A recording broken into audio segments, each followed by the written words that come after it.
The XboxEra podcast is powered by you, and if you want to support us, you can do so via Patreon.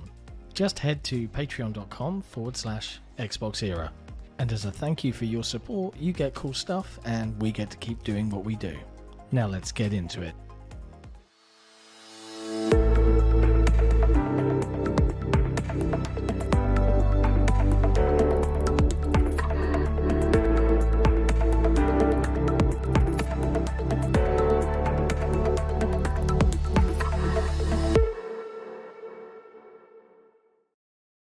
Hello friends and welcome to episode 97 of the XboxEra podcast. I'm Sika Mechanico and I'm joined as always by Special Nick. What's going on? How you doing, man? You good? Yeah, not bad. Yeah. Not too And bad. also, it's worth mentioning, as always, behind the scenes, pulling the buttons, pushing the levers, it's Jesse, aka Doncabesa. How you doing, Jesse? Hello, everyone. How are you? So we've kind of got the stage to ourselves tonight, right? Like Rand's not feeling well, so that means obviously we'll have his thousands of viewers. Is that how this works? Yeah, I'm sure we will. I'm sure we will. No, it's not how it works. I hope he's feeling better though. Headaches suck. Yeah, it's been a week, isn't it? It's been a week. It has. Before we dive into the news, been playing any video games? I tried out Cyberpunk. Yeah. Downloaded the demo for that.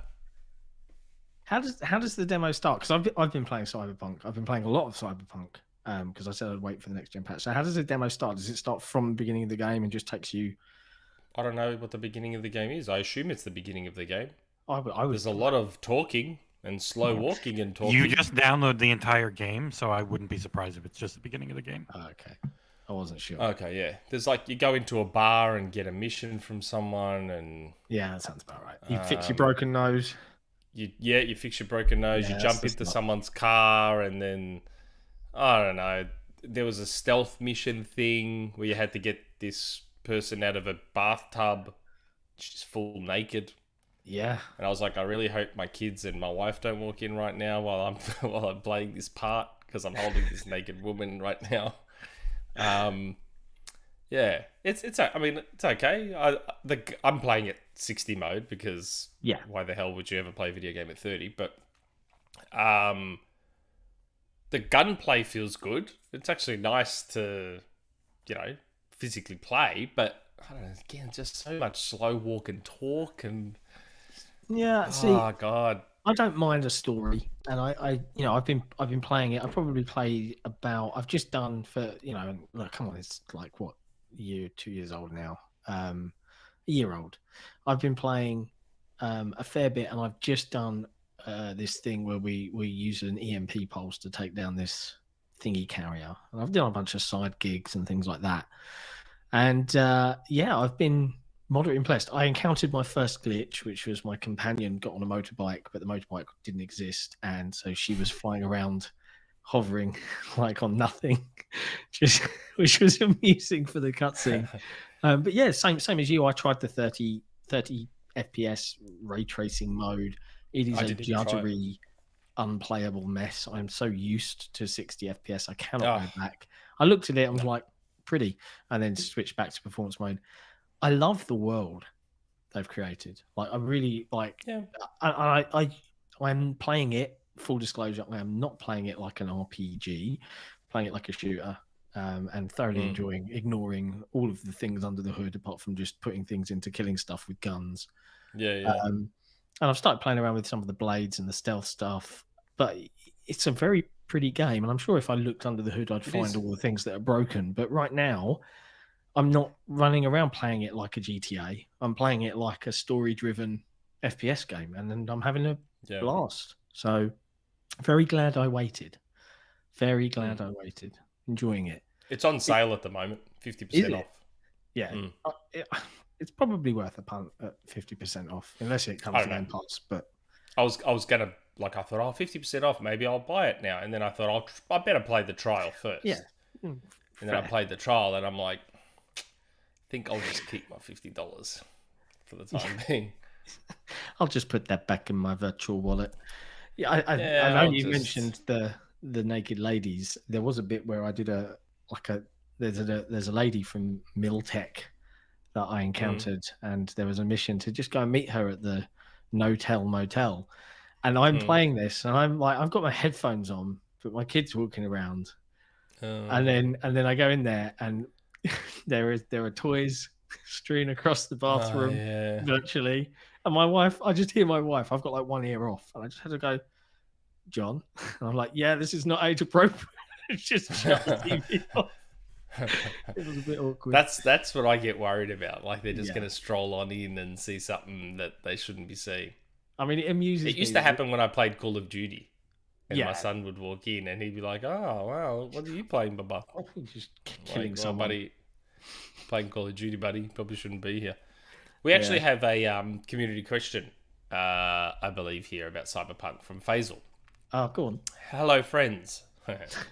I started playing Cyberpunk 2077 this week as the current gen patch finally came out, and although I'm still within the 5-hour trial, the vibe is pretty cool. If you were a computerized humanoid electronically enhanced secret enforcer, or CHE.E.S.E for short, what cyber enhancements would you have?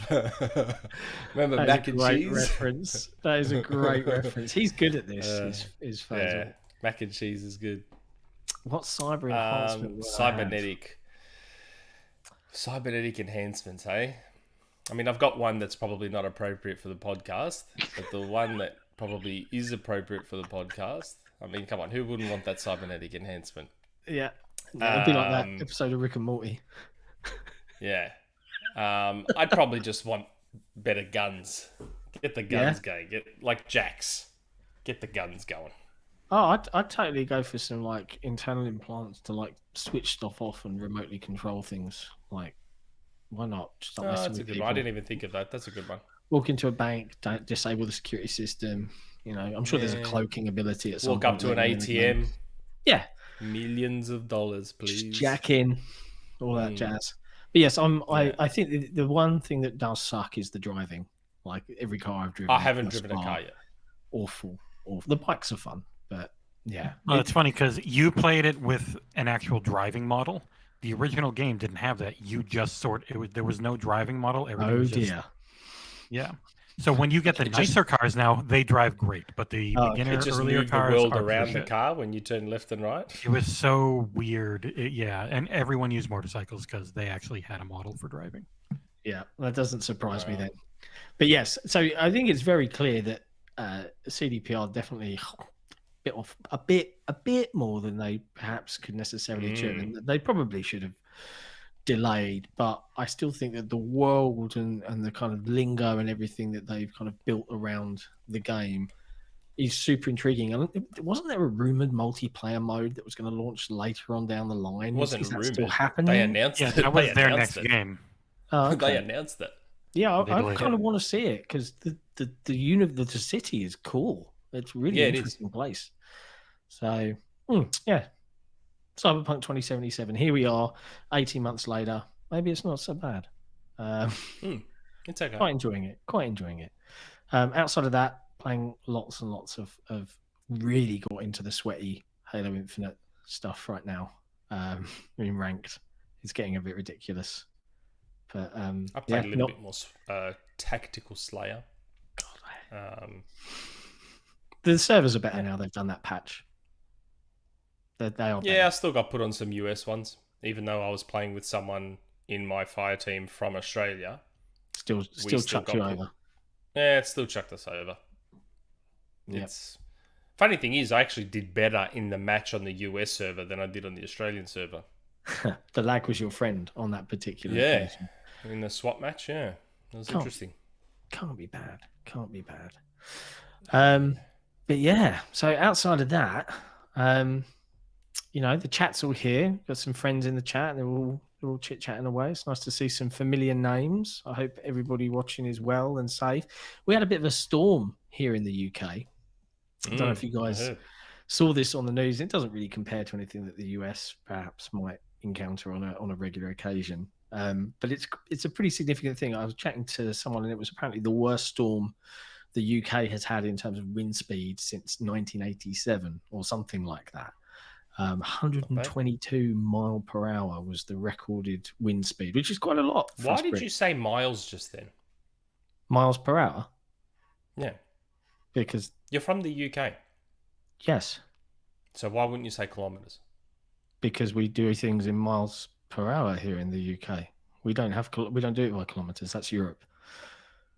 We do miles. That makes no sense. So you're Yeah, like I half know. metric, half imperial. That's even worse than the US. At least Yeah, the we US do. is like all the way imperial. Yeah. Why would you be half-half?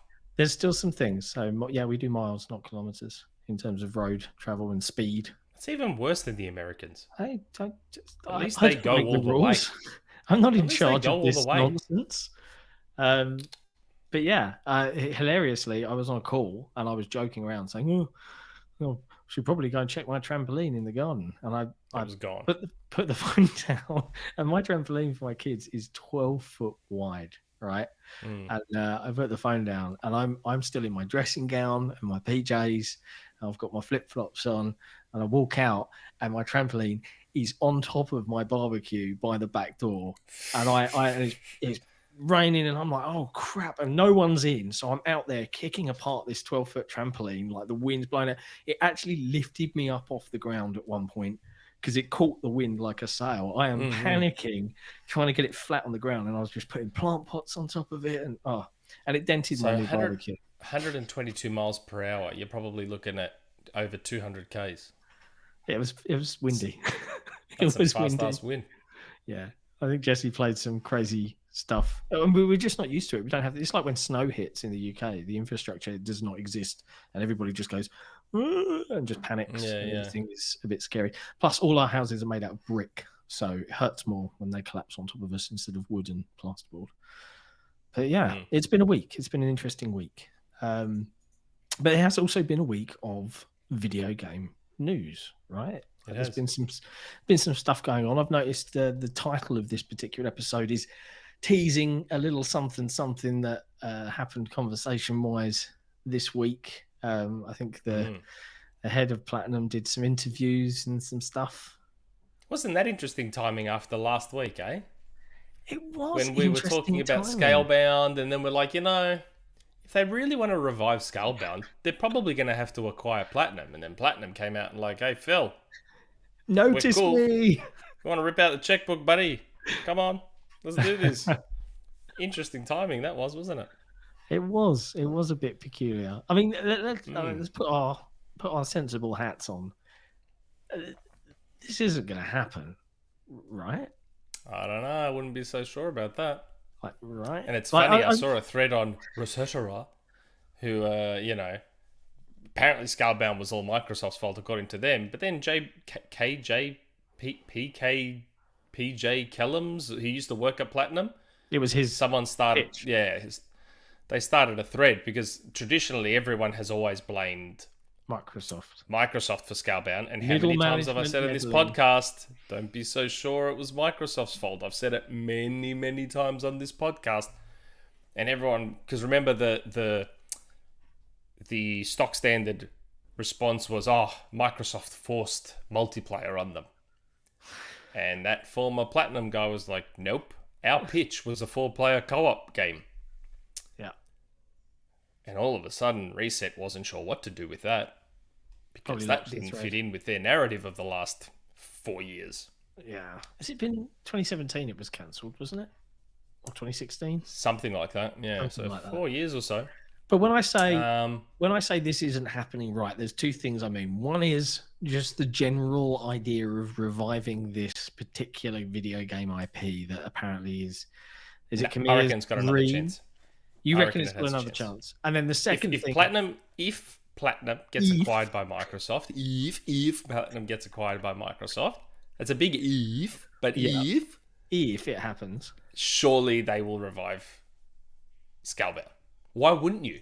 Because part of Platinum's of Researchera's board bought an Xbox One for that game. Didn't you know that? Yeah, that's right.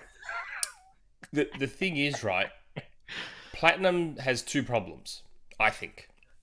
3, if you include Kamiya being a dick. But Platinum has 2 major problems. Problem number 1, they have too much on their plate. they take on so much stuff that Just they to survive. can't. They're not equipped to handle that much stuff. Problem number 2. I feel like, and this is more just an observation as opposed to anything else, I feel like they're still stuck in Gen 6, Gen 7 in terms of their development thesis and their development strategy and how they work and everything. They're still stuck in Gen 6, Gen 7, and they're struggling to move forward. Leap forward, yeah. If they were acquired by Microsoft, then they'd be able to just concentrate on maybe 1 or 2 projects at a time, and they'd be well resourced, and they'd be given help to work with Unreal Engine and any other engines Microsoft could give them access to. Maybe Microsoft says, look, this is the suite of engines we now own. What do you like the look of? Do you like id Tech? Do you like the Infinity Ward engine, the Quake one? Do you like Slipspace? Do you like, Coalition are like the experts at Unreal? We'll send you a few guys to help you out and give you a chop out. I think Platinum would love it. Yeah.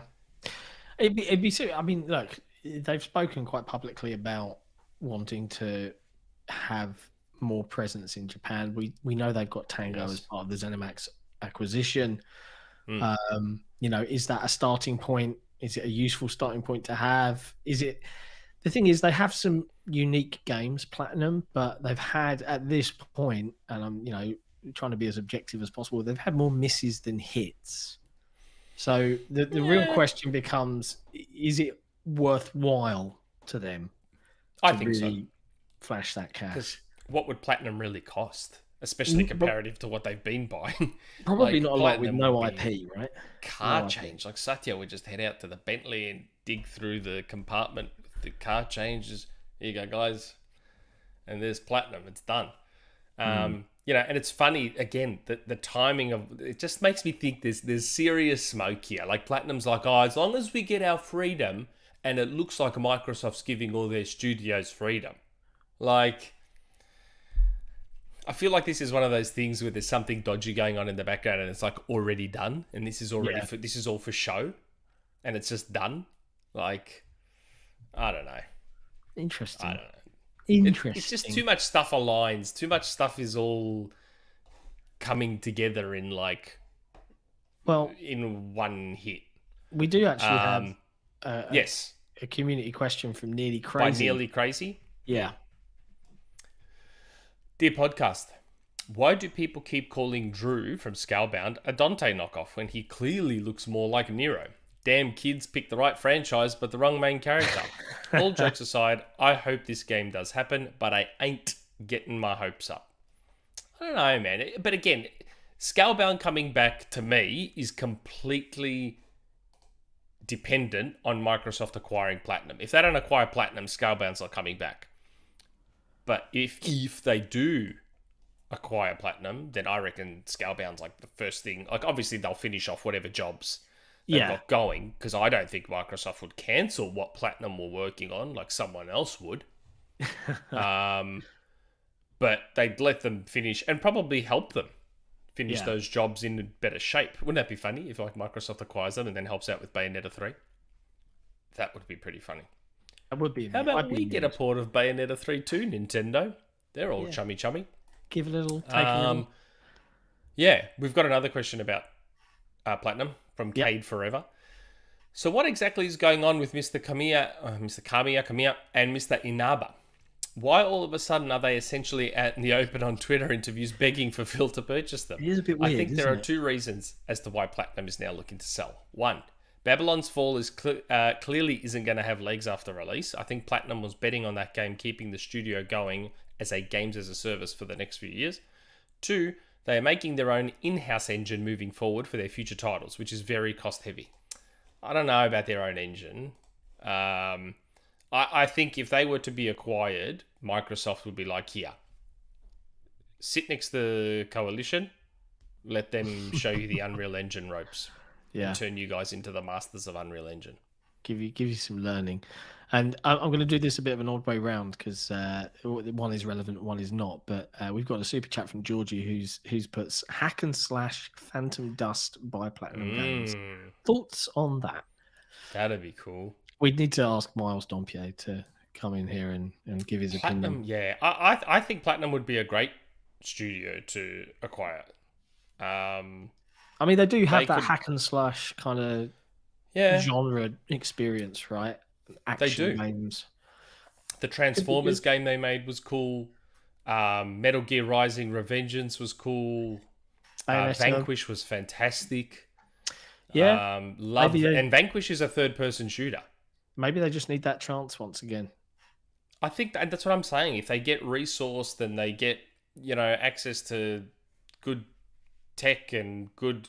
They can lean on more experienced developers for I don't know. I reckon they'd really, really potentially return to that former greatness under I mean, not even just Microsoft, just under any big publisher. But obviously, we're Xbox, so we're going to say Microsoft. But yeah, I don't know. I reckon, and it seems like they want it to happen. Like even Kamiya put out that tweet about Phil and come on, Phil, let's do it. Let's work together again, winky face. Like we're sorry. It seems like they're very, very open to Microsoft keen acquiring them. On the subject of acquisitions, and this is a slight tangent because there's a bit of an acquisition kind of chit chat at the beginning of this podcast. Looking at my topic lists here, we've got a super chat from Jay the Earp who's asked. He said, "I'm curious if Microsoft will stick with the yearly COD release or switch to every other year. I'd assume they'd need to create another studio for that. Maybe bring back Neversoft." Oh, I'd love to bring back Neversoft. I mean, we discussed this in quite a bit of detail on the acquisition. Which one was that? Episode 95? Was it with Taylor? It was with Taylor, yeah, because the news had just broke and she was like, "What is this?" So. We don't know. No one knows anything at the moment. It would make sense to take that pressure off, but at the moment, stuff planned out for at least the next 3 I think years. it depends on the contract with Sony, and it depends on so if we work under my camp, which is that everything goes exclusive after contract arrangements are up. Yeah, let's not relive that debate. No, I'm saying that's why I said if we go from my camp. If we go from my camp, which is the plan is to make it all exclusive once all contract arrangements are up, then I think they will continue to pump out the yearlies to meet that contract quicker, get it out of the way. Yeah, that's true. Under your camp, where everything is unrealistic rainbows and birdies flying around and everyone stays multi-plat, blah, blah, blah, blah, blah, then they will give them the freedom. They'll give them the freedom to go, yep, no worries, guys, every 2 or 3 years, because in the end, it doesn't matter. If it's all staying multi, then you're not worrying about rushing to the end of a contract arrangement. Yeah. So they'll just let the studios breathe right from the start. So it all depends where that lands. Is it going to be my camp or your camp? We don't know. So yeah, I think either way, for the next 3 years, I don't expect anything to change from probably not. Whatever the duration of the remaining contract is, that's what it's going to be. But Joaquin Branch just gave us a little cool sticker, like a pear. He's pretty cool. I don't know what that pear's doing. Dancing pear going like this. He's like holding something. And he's doing this. It's a bit not safe for work. No, he's not holding. He's doing this. It's looked like he's imagining holding. Oh, he's going like this. Oh, okay. I'm looking at it in a tiny little box here. Or either that, or I've got a very filthy mind. The super chats are flying through. Yeah, they just did all of a sudden. Raul Martinez Castaneda. Love it. Platinum Games and Sega acquisitions would be cool. I'd like to see Koei Tecmo and Itagaki games. We could get a return to the glory days. Oh God, imagine if they got all of them. I just want Sega. I just want Sega. Sega's all I care about. I think a lot of Xbox fans really just want. You can take your Activision, you can take your Bethesdas, you can just give me Sega. That's all I want. Be a very happy man. Capcom a close second. I'd like Capcom as a close second because Capcom was also Capcom was virtually a second party developer for the Dreamcast. Yeah. So Capcom is just as synonymous with the Dreamcast, almost as Sega is, obviously. So yeah, I wouldn't mind Capcom either. Yeah. And we've got Jeremy G, who's put, Grub got excited and teased a game rumor unrelated to an acquisition yesterday on GamesBeat. Can we convince him to spill the beans? Keep rocking. Do you know what this is, Nick? You probably know what this is, right? Grub got excited to tease a game rumor unrelated to an acquisition. I don't know. I didn't watch it. I was busy yesterday. We'll annoy him. He'll tell us. He'll tell you in due course. I was very busy yesterday, buying a nice shiny new car, an automobile. Yeah, making up rumors on the internet pays well these days. Yeah. Well, speaking of other rumors, Jeffrey Garcia has also put in Jez Gurdon. Jez Gurdon. Am I missing a Jez Gurdon? I love this version of Jez. Leaked Age of Empires 4 console version for Xbox. Did he really? Is that true? I don't know. Did he? I mean, that would be mean if he did. I mean, it is true, wouldn't it? I was kind of hoping. I'm not going to say anything because I don't. Is that like? Did Jez? I need to check Twitter now. Did Jez actually do that? Did Jez actually do that? Give us evidence, chat. Because if he did, then there's something I'd like to say about it. If he didn't, then I'm not going to say anything. That's the stance. I like it. That is the stance that we will take. I'm checking his Twitter right now. I can't see Jez Gurdon. Because he couldn't have done it on Xbox 2. They didn't do Xbox 2. Yeah, so did he just do it on a where did he tweet? Link us in the chat. No, I can't see anything in his Twitter. He did it on a podcast. Oh no, he did his podcast with Miles, their new show. They've got a new half hour weekly news show for the Windows Central team. Because, you know, Jez is doing all this scoop work and Rand's gobbling up all those subscribers, you know. He's got to balance the field somehow. And then you were like, oh, I'll just go and join Rand. And I'm like, what am I, chopped liver? Like, geez. Why did Jez do that? I don't know. Did he do it on that show? I don't want to say anything now, like, because, man, yeah, I'm caught in this weird spot now. Don't worry about it. If he's done it, he's done it. That's what he's done. In other acquisition news, let's talk about Ubisoft. Record revenues. Another company that would be open to offers. They would definitely have a look. But I think legally they have to review offers anyway.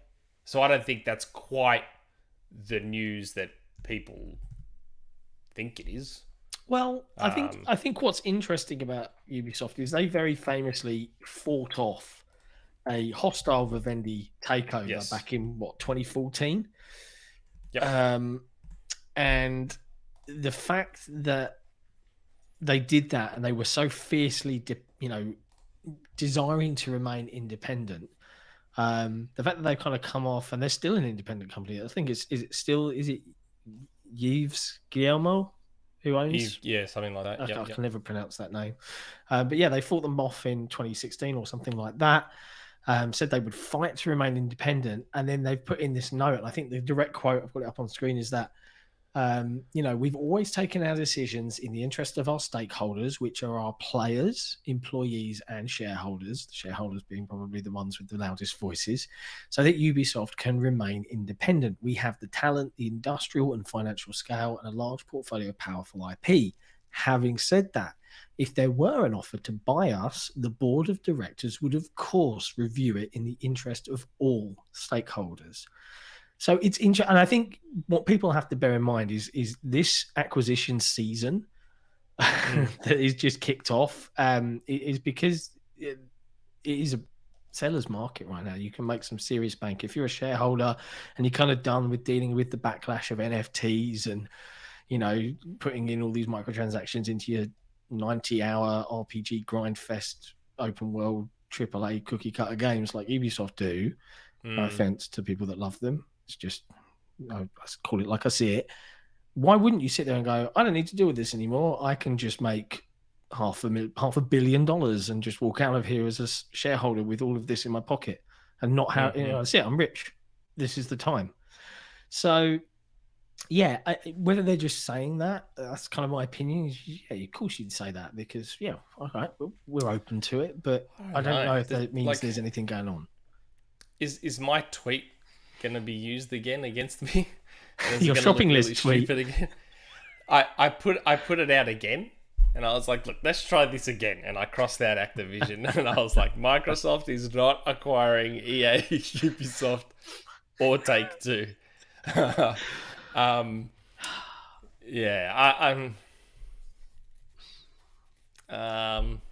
look, it's not going to happen while the Activision one's going on. I'll put it that way. It's certainly not. I don't know why everyone says that. I don't know why everyone says that. Because it's a significant game changer. If we're talking about making a big deal about only being third in revenue, and you look at what the revenues are for Ubisoft, and if you add that, and it does change the game completely and significantly, yeah, there's conversation, there's oversight there, and the US side are particularly zealous. I just don't see that happening. When you and others say it can't happen while Activision is happening, I didn't say do you mean it can't happen as in it can't be completed, or it can't even be announced? I don't know. I'm not a solicitor. No, see, it can. They can announce as many as they like. They can announce acquisitions, yes. I just don't feel that it is likely to announce another acquisition of that sort of scale. Magnitude. If you're going to pick up a studio here or two during this period of waiting for this Activision deal to close, I don't see any problems with that. But something of the same scale as Activision, I have a little bit. But it's not, though. Depending on which perspective you look at it from. So yeah, if you look at it from a revenue perspective, no. From a perspective of just like market cap, it's not even close. Like Ubisoft's market cap, I think, is under 10 bill. I think. Please don't quote me on that. Last I checked, maybe it's changed, but last I checked, it was like under 10 bill. So they're not even close to being on the same size as Activision in terms of staff. Quite and how many? It's like way more than Activision. They've got like 50 studios or something. It's like Ubisoft this city, Ubisoft this city, Ubisoft this city, Ubisoft this. There's like so many of them. So in terms of physical size, they are actually bigger than Activision in terms of physical size of the publisher. But in terms of revenue, not as big, and in terms of market cap, not as big. So I don't know. All I keep seeing is people saying, "Oh, they're not going to do anything while Activision's happening." I don't buy that. I think stuff will happen numbers while if you Activision want them, is Nick. happening. I do. They're at 5.83 billion market cap in euros and 19,000 employees. Wow. So they're not as from a market cap standpoint, they're nowhere near as big as Activision. Yeah, and I think the biggest problem with all of these discussions around scale is a lot of people just focus purely on this console wars bubble. What does it do to these three machines? When reality, the gaming market, as Microsoft quite rightly pointed out, is, we include mobile and everything else in there, and now we're third. So I get your point. I don't know. I just have a gut feel that if they want the Activision deal to really close, do you run that risk of giving that impression and then causing more scrutiny and more eyebrows to raise? My gut says no. Maybe in 2023, because everyone says, "Oh, Activision's not closing until next year." I think it will still close this year. I am again. I've planted my flag, and I die on those hills. September, October. Yeah, I still think September, October. I think Activision gets done. I reckon that's about right. And I think, I don't know if you guys saw, I think The Verge posted it first. The SEC filings actually came out with quite an in-depth kind of detailing of the discussions. And there were 4 other companies and one individual, which is interesting, known as Individual B, and companies Buffett. A, B, C, and E that were interested. Or who knows? But Microsoft won. But apparently that conversation, like he had the call with Bobby Kotick 2 to 3 days after the stuff specifically about Bobby and his behavior came out in the news. So Phil's taking no prisoners this is the with thing. this business. Ubisoft's had their own issues. Yes, they have. Did Microsoft want to take that on as well? This has got to play into that. Do they? This Do is they want this to is take one, that and on? maybe Eve is like, I don't want to deal with this. I don't want to deal with this anymore. Hey, I don't want to Microsoft, fix this. I don't want to deal with this anymore. Hey, Microsoft, while you're out there fixing Activision, want to come fix us too? Yeah. Again, it's one of those acquisitions I would not be interested in at all. Like, I don't like Immortals is great, and Assassin's Creed used to be great, but that's it. Like, I'm not all that interested in Ubisoft myself. Like, all this money, 7.5 bill, 69 bill, probably another 10 to 12 you'd need for Ubisoft. Just go for like 6 or 7 bill and go Sega. Sega. Yeah, that would be much. There's just so much more IP of value with the Sega acquisition compared. There's lots of live service games that you get with Ubisoft, but Virtua Fighter, Crazy Taxi, Sonic, Shinobi. I know the list goes on. The list goes on. Fighting Vipers, House of the Dead. Oh, I love House of the Jet Set Radio, which had its trademark renewed recently. I don't know if you saw that. It just had its trademark renewed. And they've got lots of PC developers, which helps with PC Game Pass. They've got Creative Assembly. They've got Riot. Is it not Riot? Not is it Riot. Riot? No, not Riot. What are they called? Relic. They help Relic. Jesus, I knew it was R. Sorry, Relic. They'd have Atlas. Although I reckon, you know what's funny? I reckon if Microsoft bought Sega, Atlas still wouldn't port their games to Xbox. I bet you they still wouldn't port their games to Xbox. They'd say, we want to be independent. They'd exit their contracts like Bungie did from Microsoft back in 2007. Yeah. Sega just makes so much sense. And then you can rebrand the Xbox console as a Sega Dreamcast in Japan. The Dreamcast 2. Just rebrand it all Sega and become popular in Japan again. And it just fits. It's just meant to be. Just will it into existence. Someone get the summoning circle out. Get the little candles lit up.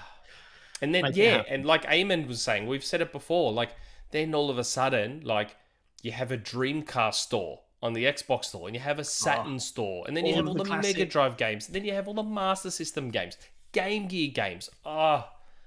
It would just be... And then you could do a limited edition Xbox controller, which looks like a Dreamcast controller, but with dual analog. And, man, the possibilities. Dreamcast. I'm seeing in the chat, Space Overkeen, the Dreamcast X. Yeah, it would just... And then you could do a limited edition Series X. Yeah, that's like all white with the proper PAL blue Dreamcast swirl, not the ugly... HoloLens fans, Sega Series S. It just has a nice ring to it, right? It's just... Come on, it has to happen. It has to. Keep saying it. It's destiny. It's like, come on. That's the only acquisition I care about. They can announce whatever the hell they want. If it's not Sega, then Yeah.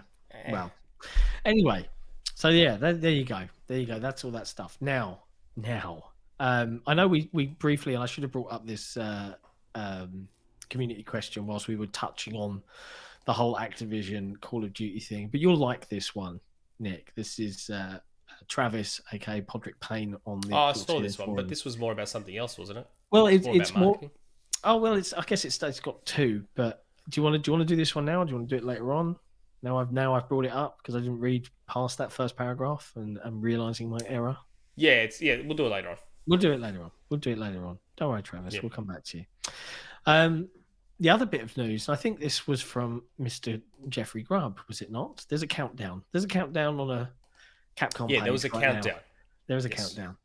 And Jeff's come out and said he reckons... Probably Street Fighter 6. I thought Resident Evil 4 Remake or Street Fighter, and then someone pointed out to me that it culminates with the ending of the Capcom Cup or something. Which is why they think Street Fighter. Now, I have something interesting to say here. And I'm not hiding anything because my posts are on our forum. And they're there, so I haven't deleted them. I haven't edited them. They're there. Yeah. So, if it is Street Fighter 6, and I hope Jeff is right and it's Street Fighter 6, the fact that Capcom would be announcing it gives me hope. That it's not a state of play or a PlayStation show. That's right. I feel like if it was going to be money-hatted, Sony would be announcing Street Fighter 6, like Sony, I think, announced Street Fighter 5, I think. I think it was announced at a Sony show. Yeah. I think. And then don't quote me it on was it. exclusive. So, and again, you can find my posts on the forum. I'm not hiding. Yeah. So, I was originally told, I haven't really flat out said this, but I am now. I was originally told Street Fighter 6 was multi-platform. This was 2 months before the Capcom leak. You can find my post right now on our forum. It's from August 2020. And in that post, I said, I can confirm Street Fighter 6 is multi-platform. And then 2 months later, I think in November 2020, we had the Capcom leak. And in that Capcom leak, it said Street Fighter's multi-platform. Yeah. I was like, great, my source was right. That same source came to me a little while later. Uh-oh. And I posted on the forum again. Let me find the post. I've got it somewhere. Hold on. There it is. My trusty OneNote. I made the post March 2021. I'm looking at it right now. And it says... So I took my post from August 2020 about Street Fighter, quoted it, and said, okay, it turns out I might have been wrong on this one. Things might have changed. Uh-oh.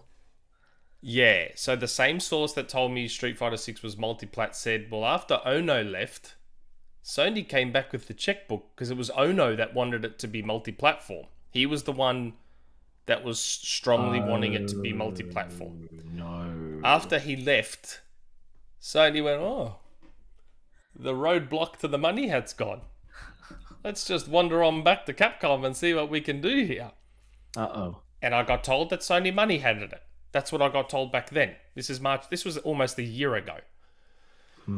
So the fact that now it looks like Capcom might be announcing it, it's giving me hope that maybe the money hat didn't happen, or maybe I don't know. But it would be nice for the hoping fighting it's game multiplat- community on Xbox to actually have I have a hate the feel. D-pad on the PlayStation controllers. It's so mushy and yuck, and it's just gross for fighters. Well, I don't know how people think it's good for fighters. It's not at all. It's funny. I watched. I think Jesse, you reviewed King of Fighters, whatever. Well, it was 15.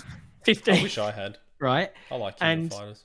What we were surprised about, we discussed this in our project Discord, was how polite and kind the fighting game community was. Like, just, hey, really loved this review. You know, we're really open, gave good feedback. You know, because I think Jesse, you'd be the first to admit you're not a frame counting fighting game expert. Yeah, I've played plenty of fighting games. I have not mastered many fighting games. Yeah. So, I just hope that it just doesn't. It doesn't mean I hope not. that I love Street community's Fighter 5. I spent a lot of money on Street Fighter 5. There's a sale on right now for all the DLC, and I checked it out. It's still pretty expensive, though. But yeah, I hope Street Fighter 6 is multi-plat. But again, as far as I was told about a year ago, Sony wandered on back after Ono left, and pulled the checkbook out again, as far as I know. That's what I was told a year ago. But the fact that it looks like Capcom are announcing this gives me hope that maybe not. Or hopefully it's just timed, maybe. Yeah. Because if it's timed, I'll just wait for it to come to Xbox. So I don't know. I kind of hope my source was wrong on that one, but I guess we'll find out soon. Fingers crossed. Yeah.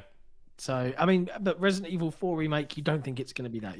You agree with Jeff, it's probably going to be... I assumed Resident Evil 4 Remake, but then Jeff said probably Street Fighter 6. And the fact that it aligns with the ending of Capcom Cup or whatever I was told, it probably makes sense. I mean, I hope it's Resident Evil 4 Remake. It's funny, that was like one of my very early leaks. Wow. Before people even kind of knew who I was. Back in the day. I tweeted about it. I was like, hey... What about that Resident Evil 4 remake? And then 2 weeks later, VGC had an article on it. Not from my tweet, just from their own sources. Yeah. That Resident Evil 4 remake was a thing. Yeah. It's Should be interesting. good. And Resident Evil 4 could use modern controls. yeah, I Could think seriously use modern controls. people love that game, right? So I think, and if it looks as pretty as Resident Evil 2 remake did, which really did look very, very pretty. Oh, Not my kind of great game. looking game. It's funny, like we've been offered a couple of reviews, and one of them was for a horror game recently, and no one in the team, everyone in the team was too scared to do it. That had the PC version, and we have. I don't have a someone. PC that can run games. Yeah, Or so barely. we've found someone on the team that was willing to take the risk. But funnily enough, and I know there's lots of things being worked on at the moment. One of which I know Jesse has been having an interesting time. Am I allowed to talk about it? Am I allowed to mention it out loud, Jesse? Yeah, we can mention that we're playing it and that we are going to be Reviewing having a it, review for it in the future. which is Elden Ring.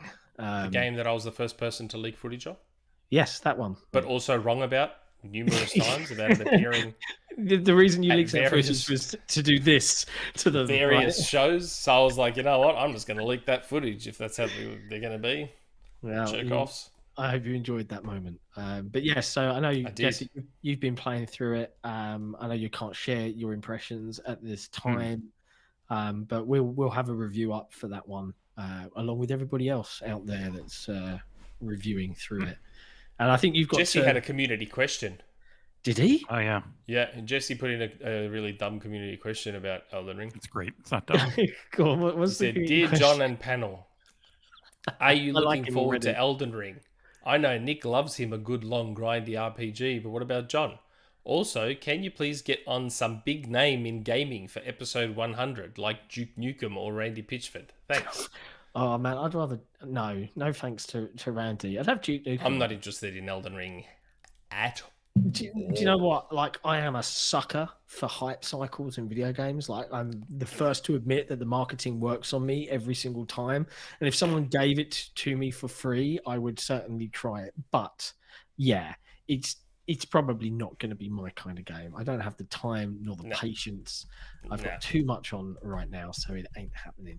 But I have to admit, while I'm on the subject, and hey, if you're watching right now and you've not been and visited XboxEra.com, you probably should, because it might surprise you that this little YouTube podcast outfit does quite a bit of work on the Xbox platform, and the team have been churning out reviews, Infernax, Dynasty Warriors 9, Skull, King of Fighters, Dreamscaper, Spelunky 2, Max Payne 3 retrospectives. It's all there. People should probably go watch some Episode of this. 100 coming up too. Yes, but episode 100. Who are we going to get on for episode 100? Are we allowed to talk about it yet? We're going to save that for episode 99, right? That's when we'll talk about it. We got someone pretty good. I mean, they're all right. They're okay. Is it as good as Duke Nukem? No. We've got someone pretty handy. Yeah.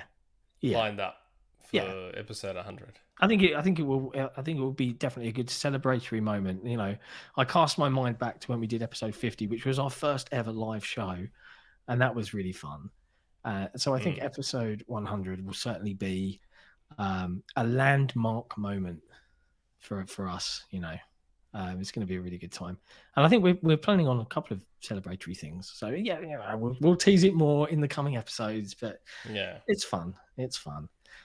I'm seeing people in the chat. Jim Ryan, we're getting Jim Ryan. I would love to be able to get Jim Ryan on. Oh, man. I would love to be able to get Jim Ryan. Can you imagine how funny that would be?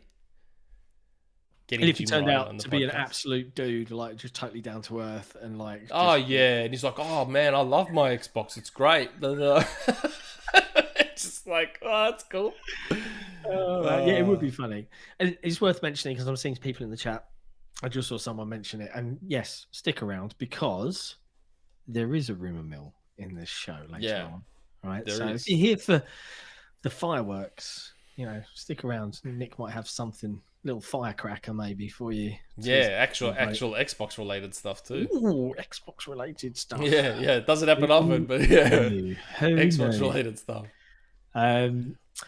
Cool. Yeah. So the other thing that I saw on the news this week, and I'm pretty sure someone is on the team is in the beta ring or the alpha ring or the whatever ring you need to be to have tested this feature. I think it's you, Jesse, right? Yeah. The Xbox team announced that there's a keep in quick resume feature coming to the Xbox platform, which means That's pretty cool. you can mark games that you always want to stay in quick resume. So if you're playing a lengthy RPG, Get you want to always have them. it. Two of them. Yeah, that's pretty good. That's pretty. And it actually has a full UI. You press the menu button, it pops up, keep in quick resume. If you've already got 2, it pops up in a new screen. Which one do you want to replace with this new game? And it works perfectly. I love it. Does it work with titles you might be? Any single thing that supports quick resume, it has been doing it. Elden Ring supports quick resume. It did in the network test too. In the network test, which was public for everyone, if you were playing online, it didn't work well. It just kicked it back to the main menu. But if you were playing offline, it worked perfectly. I have no idea if it's still working now or not. Wow. Wink. Speaking of cool UI features, though, the PlayStation 5 is finally getting something I always wanted the PlayStation 4 to have. Is that pins? And now the PS5. Yeah, pins. Oh, my God. Finally. That's good. That's good. Man. Keep things organised, because I know that's your jam, right? You like everything in its... I do. In its right place. I just want to be able to pin stuff. Just let me pin stuff, man. Far out. It's not hard. Just pins and post-its around the place. Go back to the widget days of Windows Vista. Other news this week, the Halo TV show, which was announced and had a trailer, which we did do an XboxEra re-edit for, if you want to see Cortana as Blue and with some Halo music in the background instead of Phil Collins. Nothing against the Phil, you can go watch that on the channel. But they did announce that it's already been renewed for season 2, so that bodes well. Hopefully that means that we've got some good TV coming our way. Well, Mr. Grubb seemed to intimate that doesn't have anything to do with the quality. It just has to do with the fact that Paramount Plus does not have young people. Paramount and CBS are very old with their demographics, and Halo is bringing in a lot of younger people to the platform at the very least. Oh no, Grubb! What does that mean? Does it mean it's going to be a terror? I hope it doesn't mean it's bad. It doesn't say anything about the quality of the show. Yeah, it just shows that it's hitting their metrics that they want. I need to find out if we can, because I've seen, games media, review gaming related movies and stuff, even though they're not a TV and film outlet, right? So like Eurogamer will review the Sonic the Hedgehog movie and talk about it. I wonder if we can get early access to watch like the first 2 or 3 episodes, like a lot of the pundits do for Halo, because it's Halo. I might have to ask. I've got a free ticket to Uncharted. Well, funnily enough, you mentioned Uncharted. There's a community question on Uncharted from DeoGame.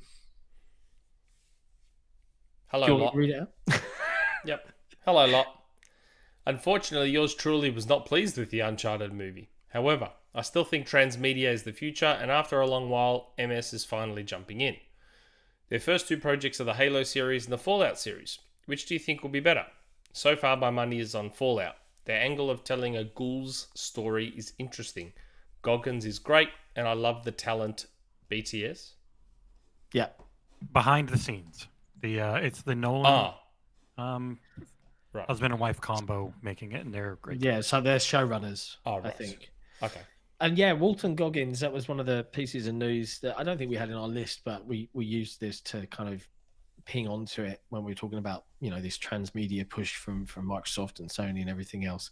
So there's a Fallout TV show coming to Amazon Prime, and Walter Goggins is the lead. And he's very much a kind of character actor. So, you wouldn't have seen him in particularly huge things. But he's I'm intrigued, and he looks like a Bethesda game character. That's what most of his is. If you go Google him, he looks like what the Bethesda engine might make. Yeah, Walter Goggins. I think he was in Ant-Man and the Wasp. If you watch that, Nick, he was the slimy businessman. That's Walter Goggins. Yeah. Oh, he's great. Yeah. So he's in Tomb Raider as well. So he's done some video game movies before. No, when I think of him more recently, I think of him in I think Sons of Anarchy. Yeah, Sons of Anarchy. He was in Justified. Yeah, he's good. I like Walter Goggins. He's good. I've just realised he was in Walton, Unchained not as Walter. well. Oh, Walton. Oh, I thought everyone was saying Walter. Yeah, I've just seen the chat. Yeah, he was in Django. So yeah, Oh, Walton. Yeah. Sorry. Fallout, the TV show, could be good. Maybe. We'll see. Yeah, I hope so. But we also have another super chat semi-related because we were talking about Halo. Cool. Go on. Dirty Flint. Hello, panel. How much money to never play Halo again? Ooh. Is he having a bad time with the Halos? I don't know what to say to you. You know, like I've been enjoying. I've been grinding out a lot of Halo. I tell you what, I forgot to mention when we were playing earlier because it does count. It's news, and I use any opportunity to bring up Sea of Thieves. But they dropped their Shrouded Islands update this week, and the crew of the Black Hurl jumped back on for the first time in quite a while, probably since we completed A Pirate's Life. Started playing through it again. It looks really pretty, but it kind of just, you know, there's not a lot of new. There's not a lot of new there. There's like it pretends it's new, but again, their signposting is really bad. We were going around. We did chapter 1. We were in chapter 2. We're following the thing. We come across an island, and then the character's there, and she starts repeating the chapter 2 stuff again. And at this point, we've been on for 4 hours. So we were like, oh, okay, we'll just quit and we'll come back to it another time. But I'm not super hyped about it yet. Like, it was really fun because we hadn't played in a while, so we were having the fun that you have between doing the story stuff, which is what Sea of Thieves excels at. But again, I've not yet got a full feel for how it's going to play out in the long term. But this is the first missable content. If you don't do it between now and March 3rd, you miss it, and then you have to pick up from the next bit. So, but how much money to never play Halo again? I wouldn't accept any money. Really? Halo. I mean, it'd have to be in the millions. I'll put it that way. I would do it because I got to strike a balance between realistically money for this kind of thing and the fact that I don't want to have a mortgage anymore. So I don't know. I'd probably accept never playing Halo ever again for like 500k Australian. Yeah, I mean, if it would pay off my mortgage and I'd never got to play Halo again, yeah, I mean, I probably would seriously consider that trade. Probably. Maybe. Super chat. GH. Oh, looks like it's Aussie too. $5 Australian. Nick, regarding acquisition season, in my opinion, Microsoft is looking past this acquisition of Activision, of ABK. Why is it ABK? Why K? Activision Blizzard King. I keep forgetting about King because I just don't care. And setting tone for future acquisitions by saying that big IP will remain multi-plat. Well, Nick doesn't share your GH, I disagree. He does. I don't think it's going to be multi-plat. I know everyone thinks that. It's not going to happen. I don't think it's going to happen. Yeah. I just go where the logic leads. I'm sorry. And my logic rarely goes astray. I'm sorry. There you go. I disagree. Calls it like he sees it, people. I disagree. I think it will not be multi-plat. What can I say?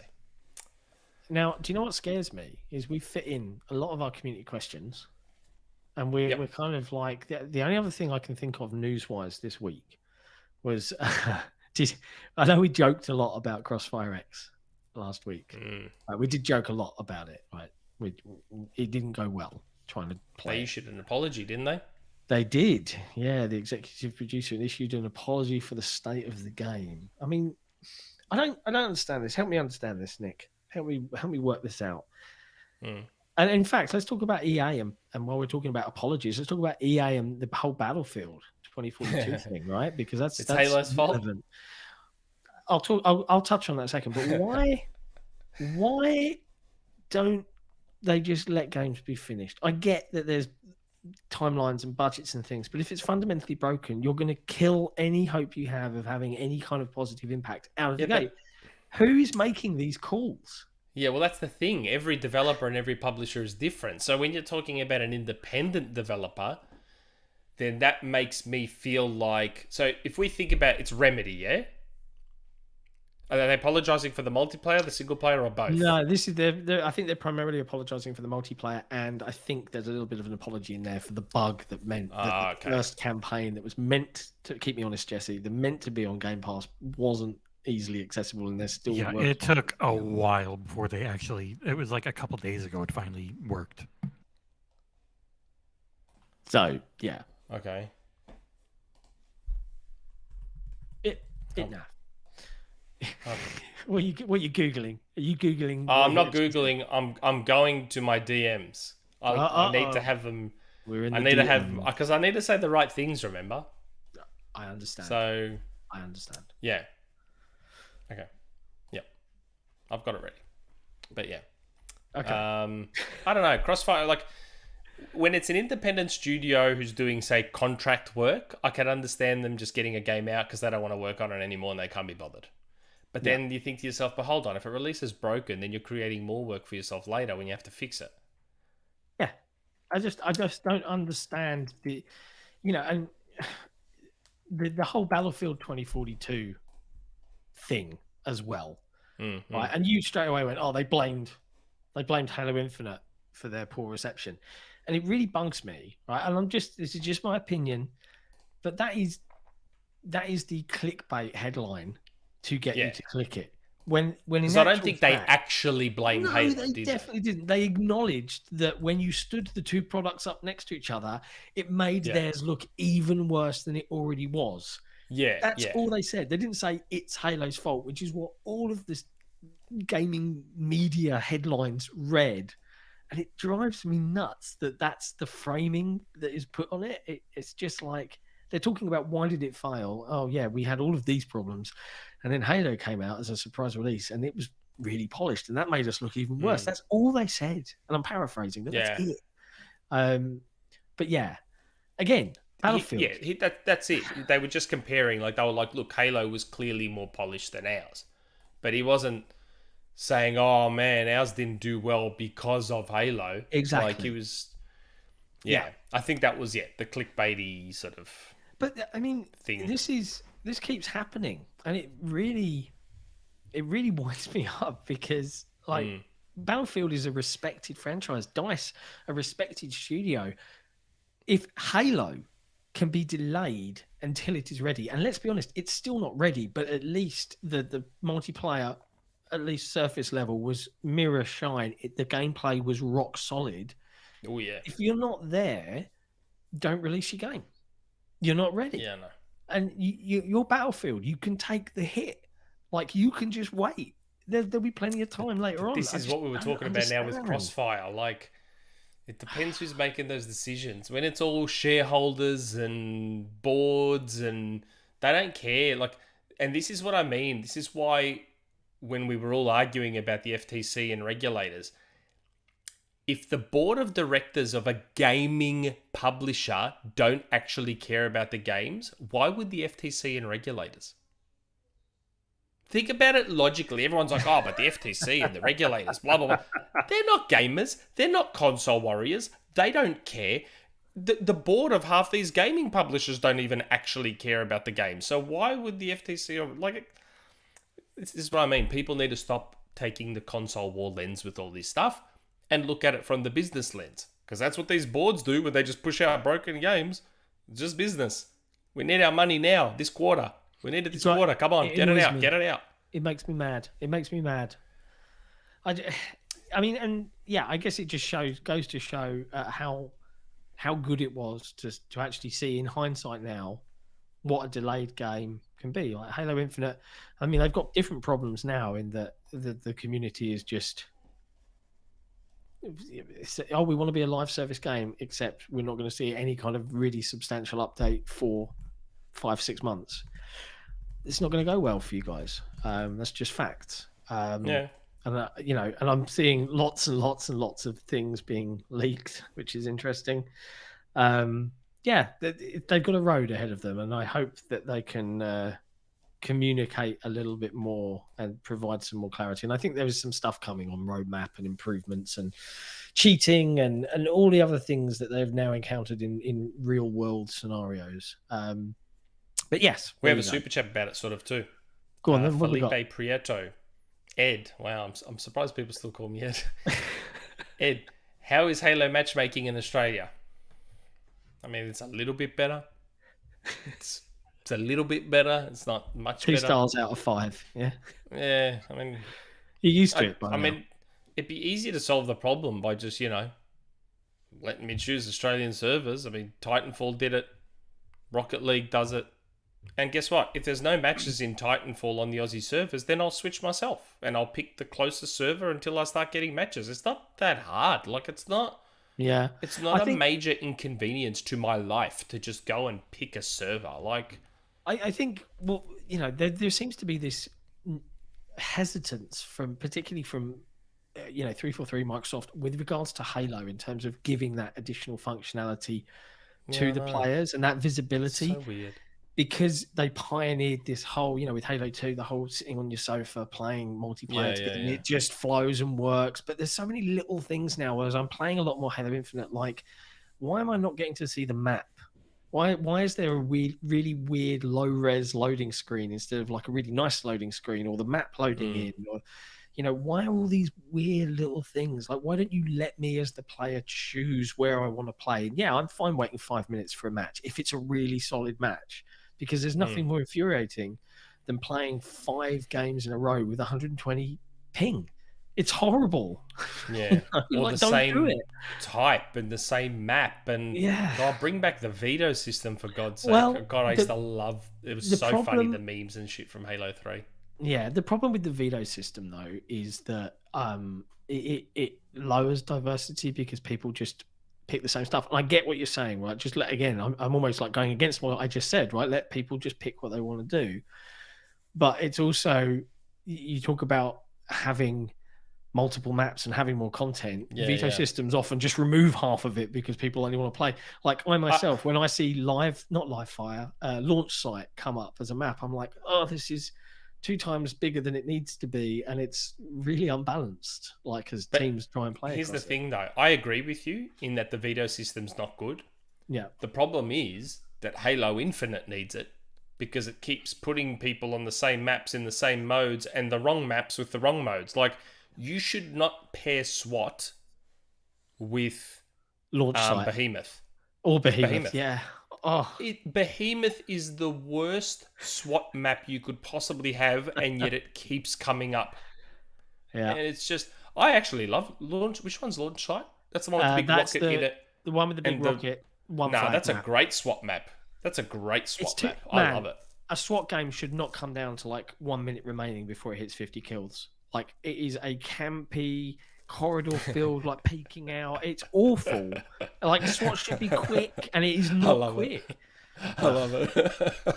I'm not with you on this. I know all the spots. I know exactly where to be. It's so good. I'm not joining on this train. I love it. There's basically, I think the rant is games should just release when they're genuinely ready. And I get that there's concerns about scope creep and feature creep and all of that stuff, but Battlefield has now wounded itself to such an extent that game's probably not going to make a comeback. They're probably already discussing, how can we make it free to play? Do we put it into Game Pass now because no one's bloody playing it?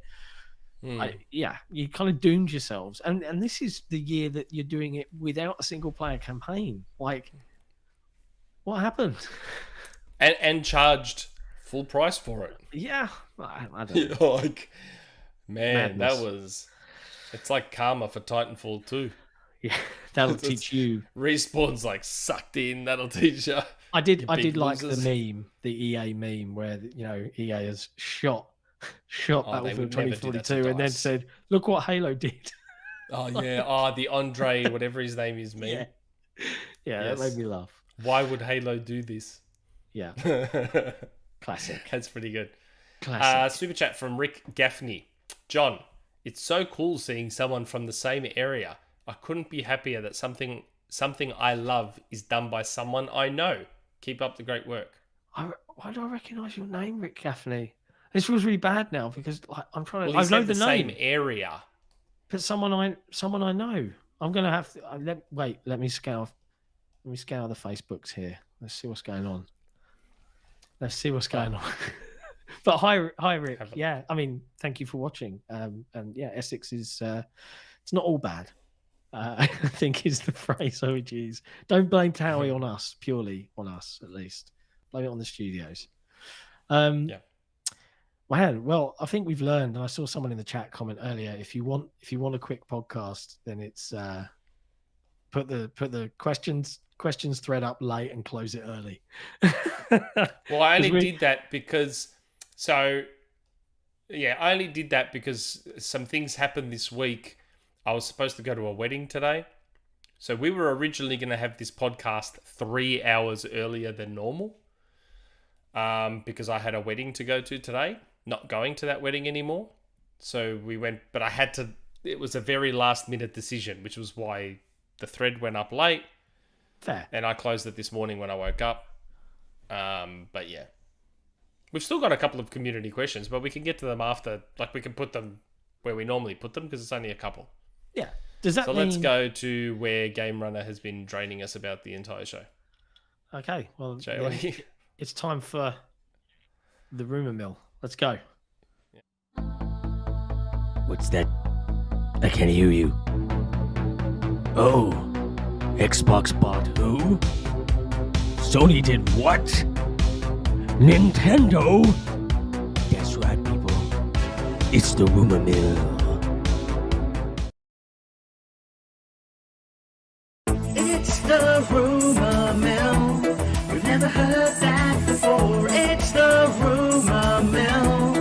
Things change, we can't be sure. It's the Rumourmill. You know they may not come true. The XboxEra podcast is not responsible for websites presenting these rumors as facts. We want a short show. Nope, too late. You're back on. Go for it. God. Let's have a short show and then play 15 minutes of Rumourmill videos. They're both 20 seconds long. To be fair, we were lambasting Jesse for not having the really cheesy new theme tune that Faisal sent us. And he just immediately played it again. And I hope you enjoyed it. There's a Rumourmill that I got during a couple of weeks back that I was trying to wait. We were waiting on something. Also got reached out to this morning. So there might be a couple of things here. So, first one. Because, I've seen Game Runner. He's, extremely impatient. Can we what? Can we just delay it just to drive him even more insane? What I was told that there's a Zenimax Studio. Don't know which studio. I will say don't know which studio, and that's not the information I was waiting on. I was just told that a Zenimax Studio is working on a strategy game. Ooh.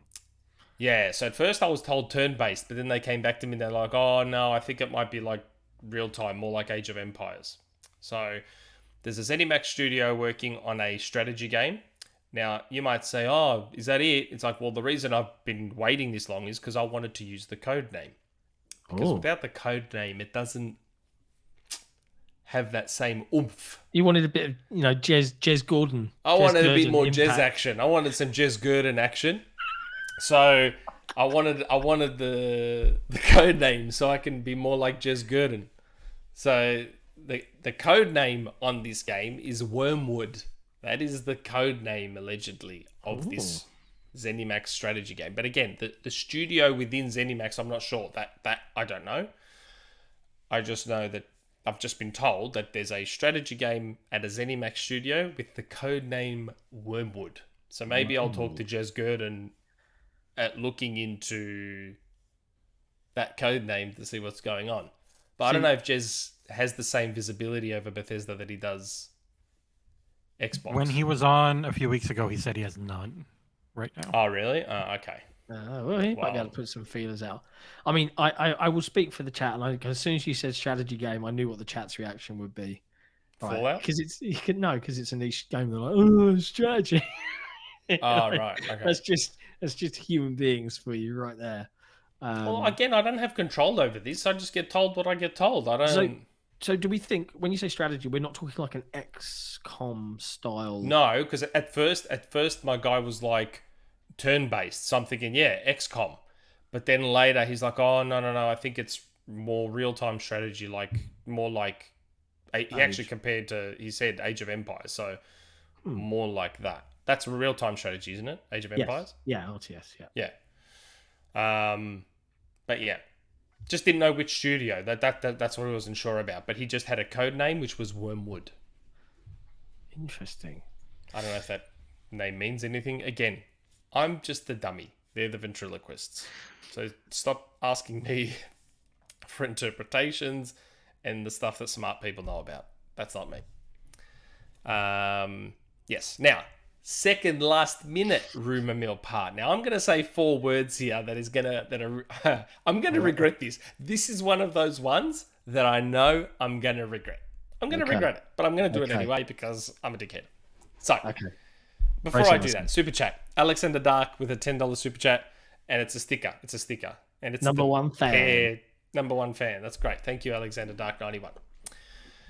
I'm going to say 4 words here that are going to get people their ears perked up and going to get me regretting saying anything. Final Fantasy VII Remake. Now, that's a heavy 4 words, bro. Yeah. There's a lot of weight now on your shoulders. Okay. Congrats. Good luck. I'm going to regret this, but yeah. So, Final Fantasy VII Remake. So, anyone who knows me will know I have always said, don't hold your breath for the Final Fantasy VII Remake on Xbox. I was never, ever by my source flat out told that Final Fantasy VII Remake is never coming to Xbox. I was never flat out told that.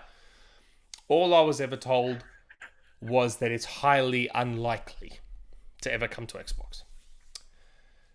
Someone reached out to me this morning, and again, please take this with a massive grain of salt. They won't. I'd like more concrete info on this one. I'm not, because I'm still more in the camp of it's never going to happen. But someone did reach out to me and say, I think it is happening and it might be happening sooner than we think. I don't know. Take it again. I'm trying to word this carefully because, like I said, I still, my original source that I trust a lot more said it's highly unlikely to ever come to Xbox. But this other person reached out and was like, I don't know. I think it might be happening. Now, when did it come out on PlayStation? April 2 of years 2020. ago? We're now Feb. Maybe it was 2 years of exclusivity. And at the end of 2 years, comes the Xbox. I don't know. But they said maybe sooner than you think. So I'm thinking, well, hold on. We're at the end of Feb. April is the 2-year anniversary.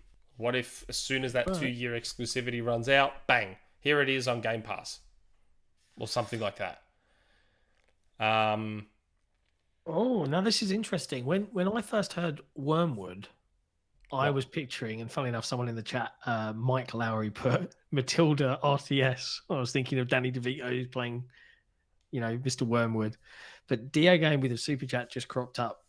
Is Wyrmwood spelt Wyrm, which is a little bit more Elder Scrolls-y to me. Is it?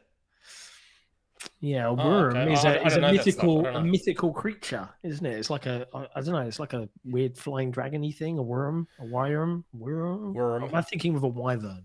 I don't know. But yeah, so Final Fantasy VII Remake. With Final Fantasy VII Remake, please take that with a grain of salt. This wasn't from my usual source on that stuff. My original source was like, it's highly unlikely. I was never flat out told no, but it looks like Sony wants to lock down everything to do with Final Fantasy. So that's why I always just assumed it was never going to happen. But someone else did reach out to me. I did DM my original source, haven't heard back from them, which is why I wasn't sure if I was going to say anything. But again, this isn't me saying I've heard it's coming. It's just someone did reach out and say, it might be happening and it might be happening sooner than you think. I don't know. I'd like more concrete info. That's all. Yeah. But I'm just throwing it out there because I know a lot of people have been dying for it and all that sort of stuff. So that's just someone reached out to me this morning and said that. I don't know how much stock I put in it, but yeah, we'll see, So I guess. We'll it's a find out rumor. in probably a month and a half. But hey, WCCF Tech, Game Rant, guys, please Please don't. keep the Please context don't. intact for this particular comment Please and don't. conversation. But Wyrmwood. So is WIRM wood an Elder Scrolls thing, is it? No, well, I got corrected. It's an alchemy ingredient. It's like, like from Harry Potter, like wormwood. We'll put in that and some, Right. Okay. it's like a root or something like that. Worms are the more snake-like dragons in high Thank fantasy you. stuff. I was right. Yeah. I know I was thinking of wyverns as well, but I know worms were like kind of like weird snaky dragons. Is 9 Lives for real? What? Is 9 Lives for real? 9 He's not, lives. is It's he? already on Reddit, Nick. He's not for real, is he? Oh, no! Oh, I knew I was going to regret it. Watching Why? it in pain in real time. Gaming roots and oh, Nick, when will you learn? Hey, when will you learn? Never mind. Hey, Oh, why? Why? because it's the rumor mill, and that's I mean, Nick- I said I was going to regret it, didn't I? I said I was going to regret it. I was like, I'm going to instantly regret saying Final Fantasy VII Remake. As soon as I uttered those words, it was like, yep, here we go. Oh. Here comes the abuse. But yeah, no. Well, there you go. That's That it. was quite an that's eventful. the rumor mill. I put something in the private chat, Nick. Are we? No. are we- No. Okay. Nope. Cool. No. Just checking. I'm just checking. I'm here for you, bro. No. Not Still even. on that. Absolutely. You need to No send me way. that though, because I want to ingest. I want to ingest that whole thing. Okay. Interesting. Game Runner, please get information about Roundhouse Coalition. Game Runner. The thing with Roundhouse's game is that I haven't heard for a while about that. What I was told about the Roundhouse game, that it was maybe not sure. I'd prefer not to say anything if it's a maybe not sure. I'm rarely sure about anything. I'm definitely not going to say anything if my source isn't sure. Yeah. Like, That's fair. if my source came to me and he's like, yep, just found out that is what Roundhouse is working on, then you'd see it on the Rumourmill or Twitter. But if they're not sure, I'm not saying anything. All I said about Roundhouse, and it's what I'll continue to say about Roundhouse, is that if what I was told they might be working on is true, big if, but if it's true, man, it's going to be good. And it's going to be big. As in, big as in the buzz it's going to generate.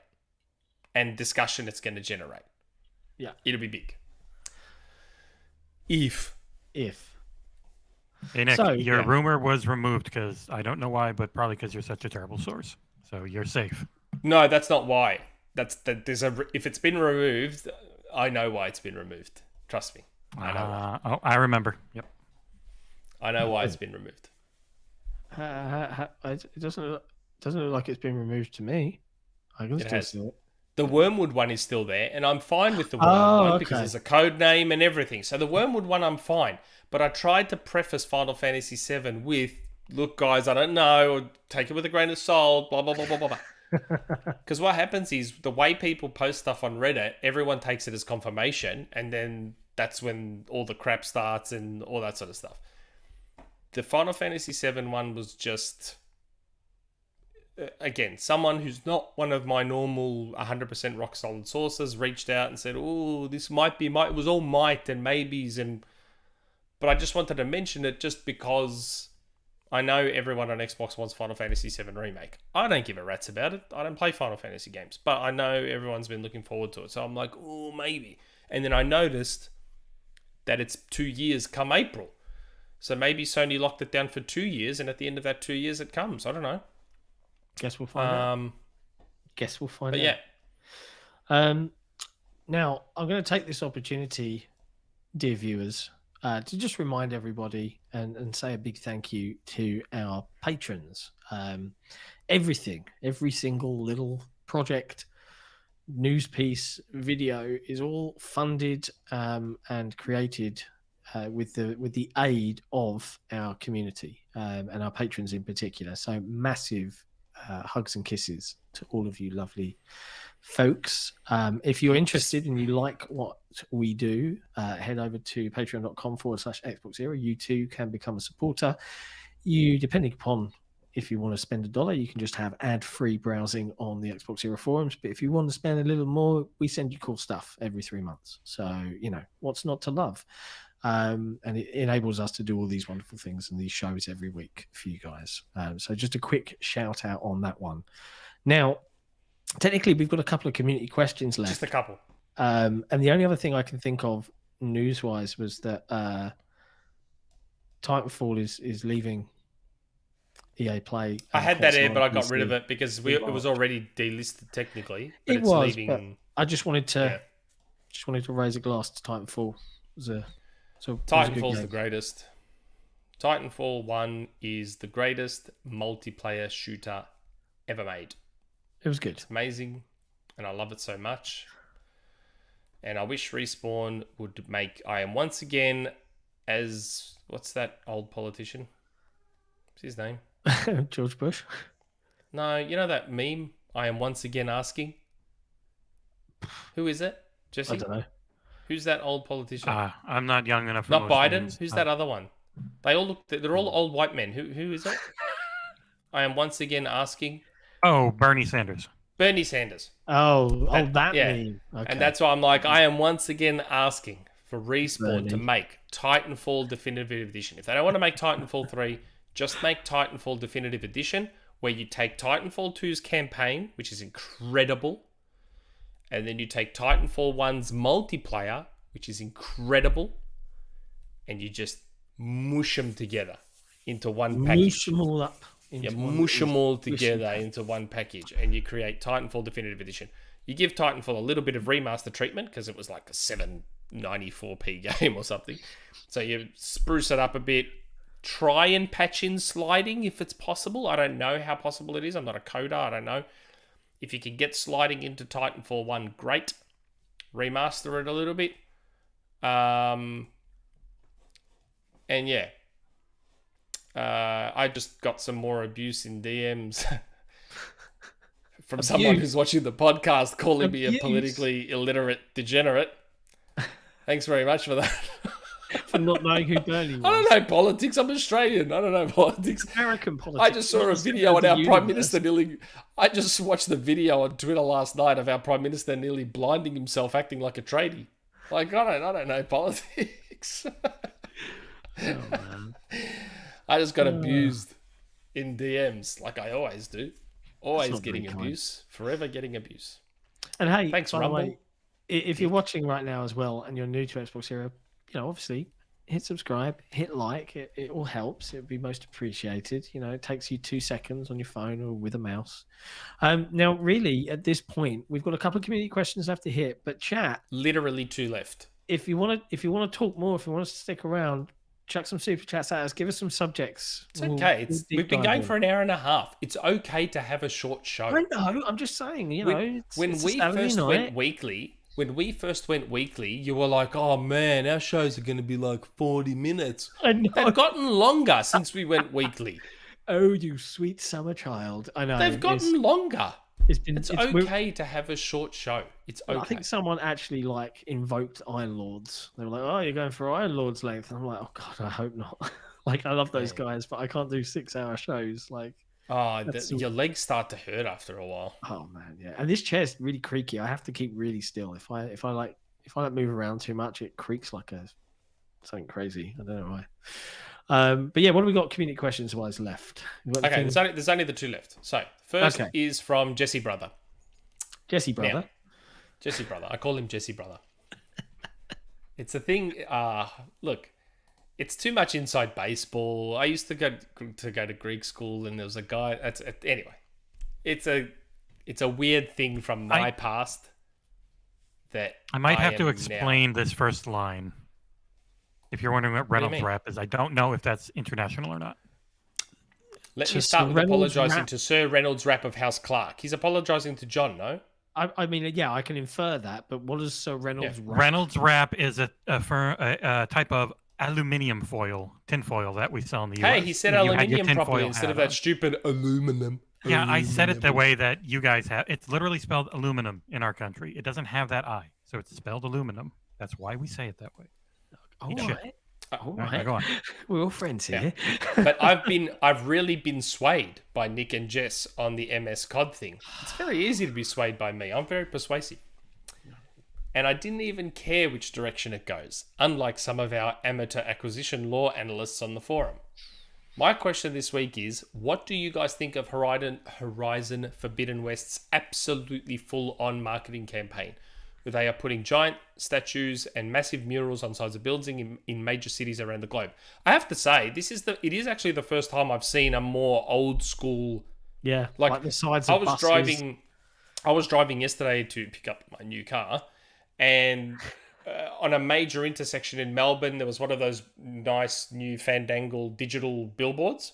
Yeah, and there was a big ad for Horizon on it. This feels like a very big old school video game marketing campaign. I like it. I miss those. They're good. Props to Sony for spending that money. At first, I personally thought, wow, this is really cool. But then got to thinking, how much did all this cost, and was it really worth it? Like, was the release of that game ambiguous to PlayStation owners, so it needed some massive extra push? I mean, Elden Ring is out soon, and the most I've seen is decals on the sides of those double-decker buses in England, aka the bunk beds of public transportation. Well, Yeah, I think it was paid for using all the extra $10 that they made from tricking everybody That's in the PlayStation Store to buy the PS5 version, right? I'm saying that in a very facetious way. I don't actually mean that, but it is true. Like, you don't see these giant, not as much anymore. and there's a part of me. I feel like Microsoft in particular have completely abandoned those kinds of things. They rely very much on viral, TikTok-y, Instagram-y, Twitter-based kind of marketing beats. They actually just did a really big one in Times Square in New York for Age of Empires. They had like a whole installation. Yeah. But I would describe that more as a launch event. Like they airlifted in a warthog down to the Microsoft Experience store in London, which is on Oxford Street. But like we're talking about sustained marketing campaigns where buildings get plastered for weeks on end to drum up interest. And yeah, I don't really feel like we see Microsoft do that anymore comparatively. And I think, yeah, it's a good point. I don't know how much it all costs, but they're planting trees as well, I saw, depending upon copies or something like that. Was it like up to 288,000 trees or something like that? It's about you got to get a trophy in game, I think, right? Oh, okay, to get a tree planted. Cool. Yeah. I mean, okay. It's yeah. I don't know how necessary it is. I kind of think if you're really into video games, I mean, I don't even watch TV anymore. Like, I don't watch live TV to see adverts. I don't think it's about, people didn't know what Horizon was, though. Like, it's just, they're trying to hit, by doing campaigns like that, that's an indication that they're trying to have the IP hit a more mainstream level. Like, did you see that Aloy was the first digital character in Italian Vogue cover, I think? Or I did not see that. Or Vogue, or Aloy was on the cover of one of Vanity those fashion Fair. magazines. Was it Vanity Fair? It was either Vogue or Vanity Fair Italy or something like that. And Aloy was on the front cover, first digital character. No. So I think Sony is really trying to take her to a more mainstream level. And I think this marketing push is a part of that. Yeah. Yeah, Vanity Fair Italy. Yeah. It was Vanity. I knew it was a V, one of the V magazines, Italy. Yeah. Have you bought it yet, Nick? Are you going to buy it? Are you a big Horizon? fan? Not for $125. No. Ah, fair enough. Fair enough. Why not? And even the PS4 version is $110. They upped the price. So, wow. Well, yeah, because prior to the PlayStation 5 existing, PlayStation first-party games on PS4, I paid $89.95 for Uncharted 4 day one back in 2016. So PlayStation 4 first-party games were either $90 or $100. Then all of a sudden the PS5 comes out and we have upgrade paths and stuff, and all of a sudden that price just quietly crept up $10. Yeah, I'm not gonna justify that behavior by paying day one for that game. And I didn't mind Zero Dawn. I've gone back to it on PS5 because it's 60, and it feels nicer at 60. Yeah, Still a bit sluggish, but feels still a little bit heavy and cumbersome in the combat department. But it's much better at 60, like everything is. But yeah, it's a very pretty game. The new one. Like I've watched a few videos on it. I'm like, this is gorgeous. You know, it's one of those ones. It's again there's that PlayStation shine to it, right?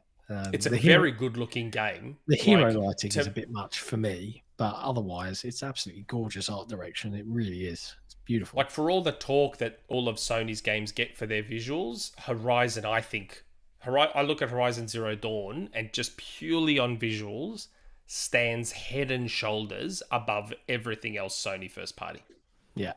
And the only other game that I reckon almost stands up there with it, for all the crap I give Gears 5, because I don't actually really like the game much, visually, Gears 5 is like way better than I gave it credit for. Yeah. Way better. It's a very good looking game. I went back to it again recently, the campaign and Hivebusters, and man, Hivebusters in particular. Hivebusters is like wow. Gears 5 is a ridiculously good looking game. I can only imagine what the Unreal Engine 5 Coalition stuff is going to look like. That's just going to be... Can't wait. Maybe that one this year. That would be nice, right? Last question. We've got a super Good old chat. Colin. Well. I don't know if you want to juggle them. Did we? Yeah. Kids Smooth. Oh, by the way, Wyrmwood. I think Wyrmwood is Elder Scrolls related. Hey. There you go. Well done, DeoGame. Spotted But that that one. is just No, W-O-R. I've seen something from someone else, and it's spelled the way I thought, which is worm as in worms in the ground. W-O-R-M. Oh, okay. Which apparently is Elder Scrolls related. Wyrmwood. Well, there you go. So maybe there's a Elder Scrolls strategy game. I don't know. Oh, they're going to run with Superchat? that now that you said it. Yeah. Everyone's idol Goro. Explain Klonoa. Budget Sonic?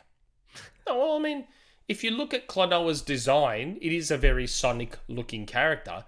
Klonoa is just Namco's one of their mascot platformers. From a gameplay perspective, the closest analogy I can think of is Yoshi's Story from Nintendo 64.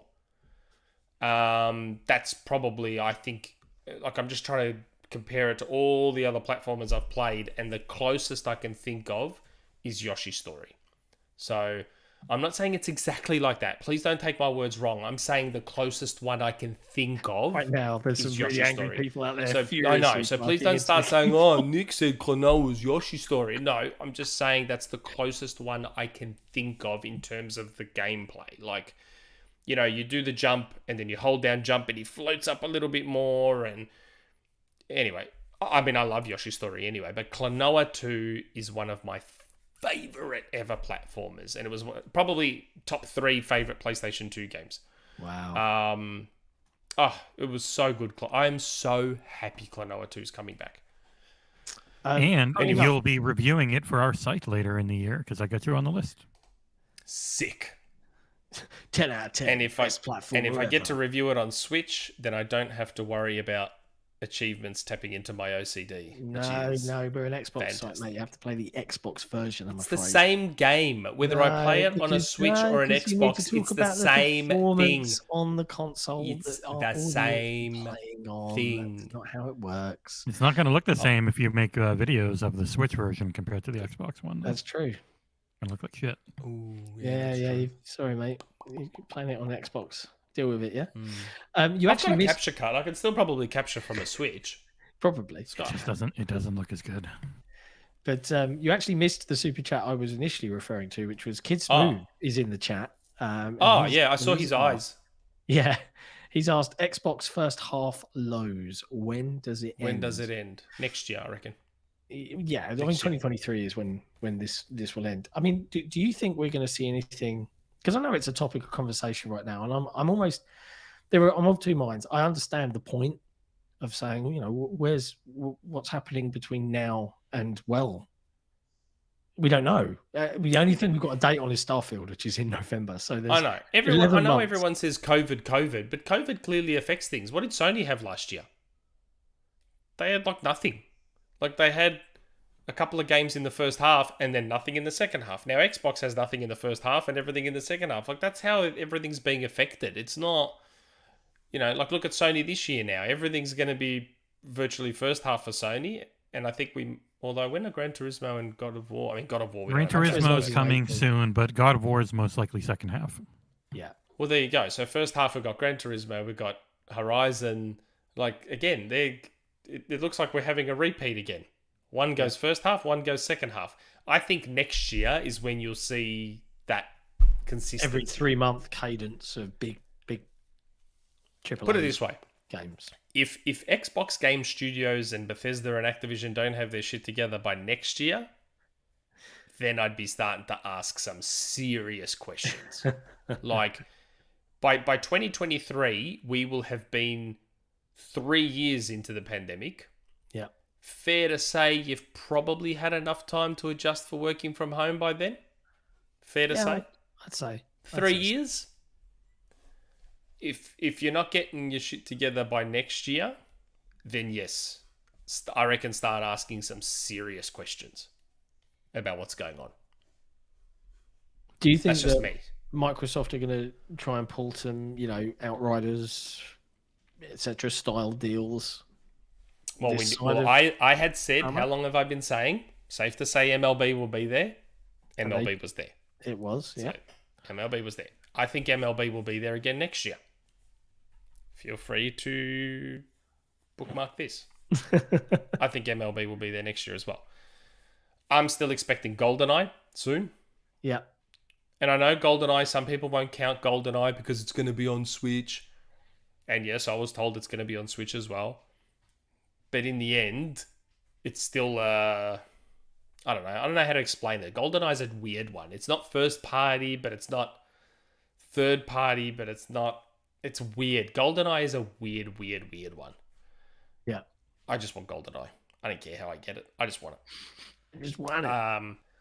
But yeah, they probably should be trying to fill the gap with some third party Game Pass stuff, I'd say. Yeah, I hope so. I certainly hope so. If only because, yeah, that image is as Kid Smooth kind of points out, yeah, that is a conversation that is rife, at least in the Twitter sphere of video gamers. Oh, Microsoft have got nothing. I'm like, I'm still busy playing all the stuff that came out to the tail end of last year. Like, maybe it's just me. It's funny. This isn't a super chat, but I just want to mention it anyway, because Galero15 said, why should Switch get it? GoldenEye is weird. Like, GoldenEye... What was I told about GoldenEye? So, even though GoldenEye was developed by Rare, like, there's the IP rights, which I think are held by Danjak, who do all Bond media. It was developed by Rare, who's now owned by Microsoft.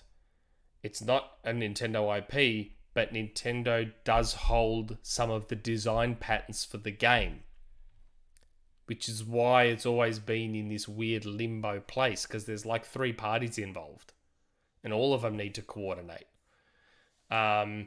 So in the end, GoldenEye, especially that Nintendo 64 version, it can't really exist without Nintendo say so. So it was always going to be Switch and Xbox. It was always going to be Switch and Xbox. Yeah. So, yeah. Cool. And that's fine. Like, to me, so I was told that they're trying to get crossplay. That'd be nice. Into GoldenEye. Yeah, that's what I was told about it, that they're looking at trying to get crossplay into it between Switch and Xbox. I hope they pull that off. But even more so, I would like them to get cross-save in there. That would be amazing. You know how much double dipping there would be? From people that play it on the go and then grab it on Xbox and they grab it on Switch, their save just goes across. Oh, I would buy 2 copies straight away. Straight away.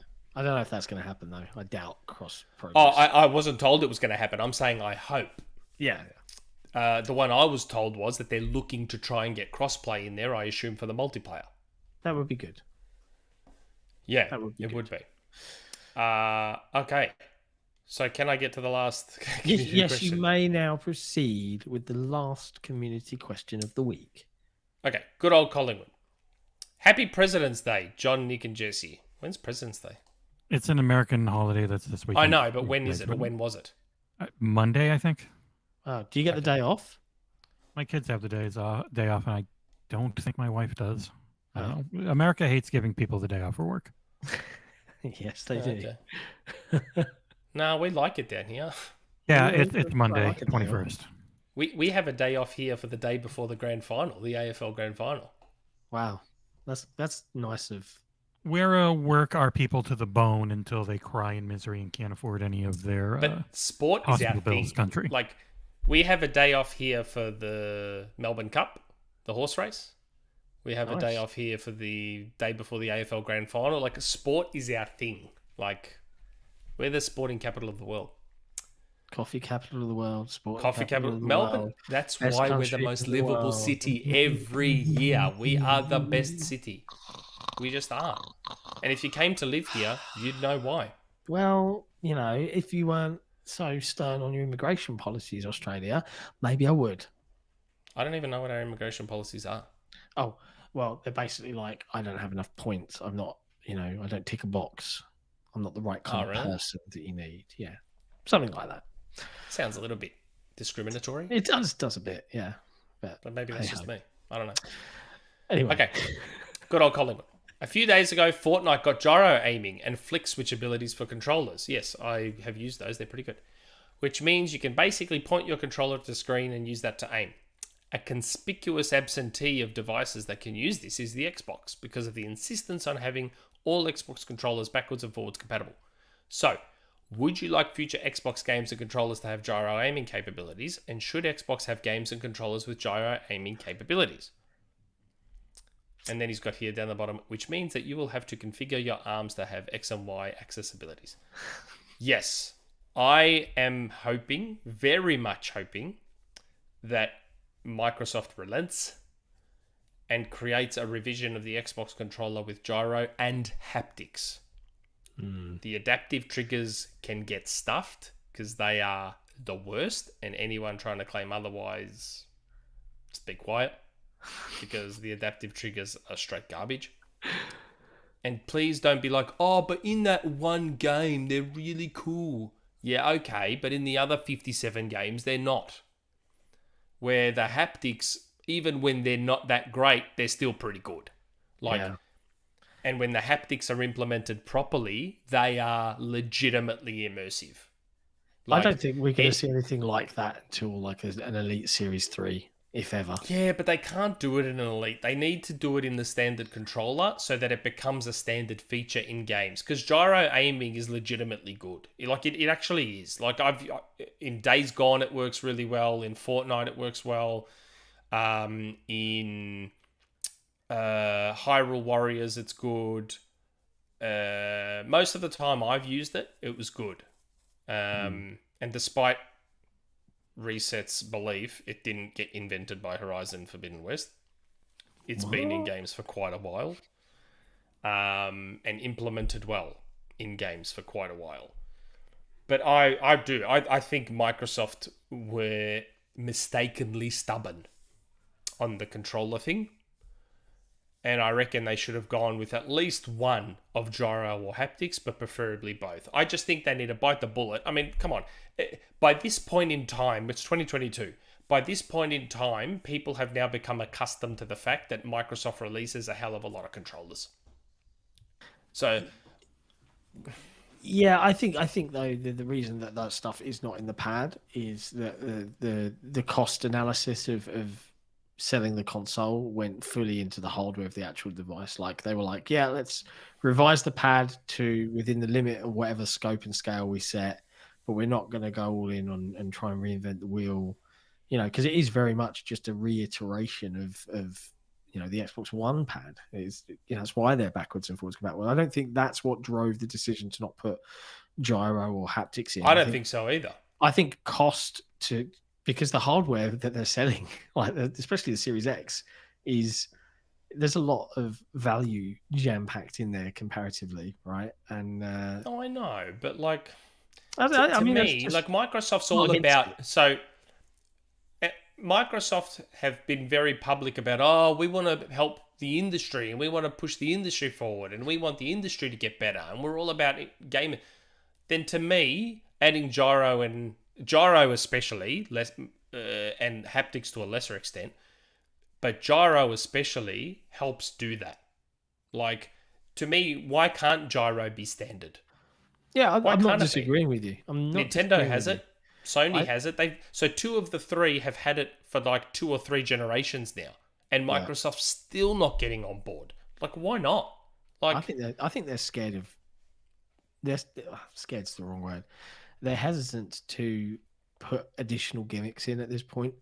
I don't know why. Like, I think they're not gimmicks. I know, but I'm just trying to like think a little bit differently in that the Xbox One gen scared them so badly that they literally were like, what's the safest play we can make in terms of max power, standard? Yeah, but context matters. I know. Sony's got gyro and so does Nintendo. So the worst blowback you're going to get for putting gyro in your controllers is fanboys going, ho ho ho, Microsoft copied Sony, ho ho ho ho. That's the worst thing you're going to get. I think they big could live deal. with that. I think they could live big with that. deal. Like, just there's nothing wrong with gyro becoming a standard. It's good when it's implemented well. Gyro aiming is really helpful and it's good. Like, I was playing Fortnite to test out the gyro aiming, and I had my son next to me, and he watched me, and he saw me shaking the screen really fast. He's like, "Oh, Baba, how are you doing that?" And then I'm showing him how I'm wiggling the controller, and he's like, "Oh, that's so cool." I was like, "Sorry, buddy, can only do it on PlayStation." He's like, "Oh," because he was hoping to go back onto his Xbox and shake the controller around. Like, there's nothing wrong with, let gyro be standard. Your 2 main competitors are doing it. If you do it, guess what? A lot more developers will implement it. Yeah. That's very true. It's very true. Just bite the bullet and be like, you know what? Cool. We give up. Where every Xbox controller from here on out, all your old controllers are fine. They'll continue to work. They just won't support gyro. Yeah. Done. And if people want to, guess what? They stand to make more money because there'll be idiots like me who will then go and buy 2, 3, 4 replacement controllers that have gyro. So why wouldn't you do it? Yeah, that's a fair point. Why wouldn't you do it? Speaking of kids playing Xbox, for those that tuned in last week and would like an update on Free Sicker Mechanico Jr. hashtag, that saga continued. You know, I mean, my little boy, we caught him stealing food and things like that. And he had his Xbox and TV taken away last year for bad behaviour. It went back in today. And then I found out he had a sleepover on Saturday night, and the food stealing thing, my friends, a friend of the family that he stayed at with their kids, she's like, yeah, found him in my kitchen at 1 a.m. stealing the last donut. I'm so sorry. Like, what is my kid doing? So my wife and I, we're like, what is, like, we haven't brought him up this way. So we've tried a different method. Like, we've given the Xbox back. We're trying to give him a little bit more freedom and a little bit more responsibility to see if it.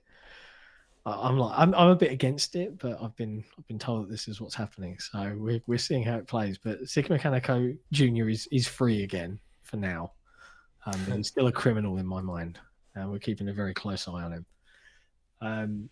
I think that's it, though, right? We've done all our community questions. We're just shy of 2 hours. I mean, we can call it, right? I mean, we can. Yeah. That's it. We don't have to go longer. Like, there's no rule that says we have to have exorbitantly long shows. Like, we can stop now. It's fine. Okay. I'm not seeing anyone saying anything new. I'm not seeing any super chats. It's fine. There you go then, chat. It's been a fun couple of hours. So we're gonna wrap it up. We've like to thank you for hanging out with us. We hope you enjoyed the conversation today. 3 more episodes to go. 3 more episodes to episode 100. I wonder what's going on episode 100. We are sure teasing 3 more that we're episodes not. until we have Satya on. I mean, Whoa, until we have dude, whoa. a special guest on. Whoa. 3 more episodes. Dude, you can't set expectations like that. How can we write? Can you imagine? Can you imagine if it was Satya? Can we just come out and say, look, we got Jeff Grubb on again? So, Yeah, Jeff's on. episode 100, Jeff's here. Jeff's on. Oh man.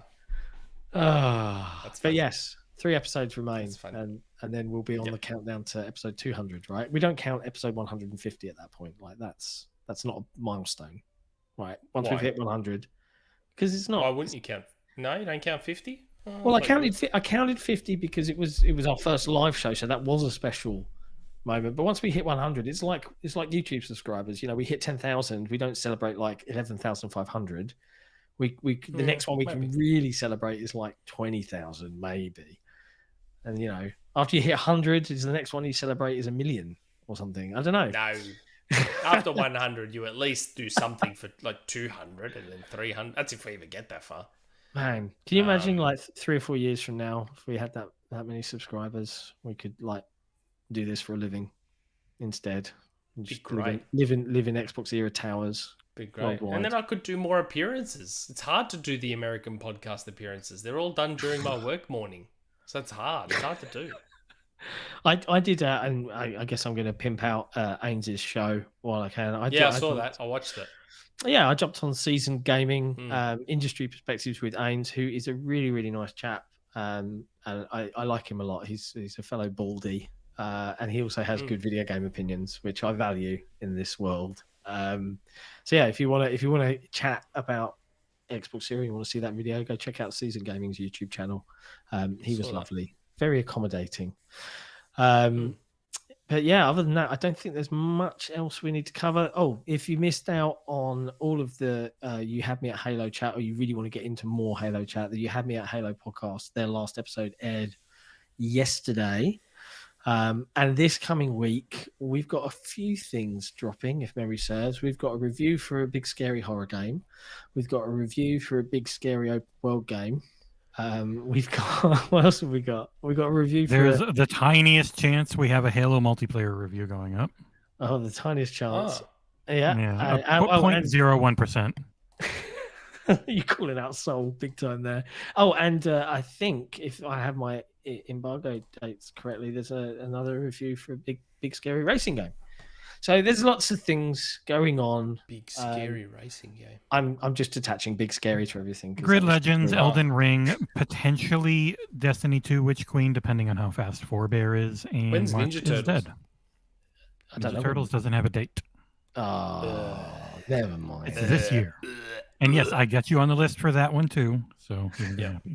I wonder if Xbox has something for this week. Do I need to consult my gut feel again? The last time I had a gut feel, it was Activision Acquisition. No, I'm just saying. I wonder if there'll be any new Xbox news this week. Be interesting, wouldn't it? Be interesting if it would. Chat, would you like to see something new from Xbox this week? I assume you would. Maybe we will. I don't know. Maybe. Checking the spirit energies. Anyways, there you go. That's it. Much love to everybody watching. Stay safe, stay well, and we'll see you guys next time. Yes. Ciao for now.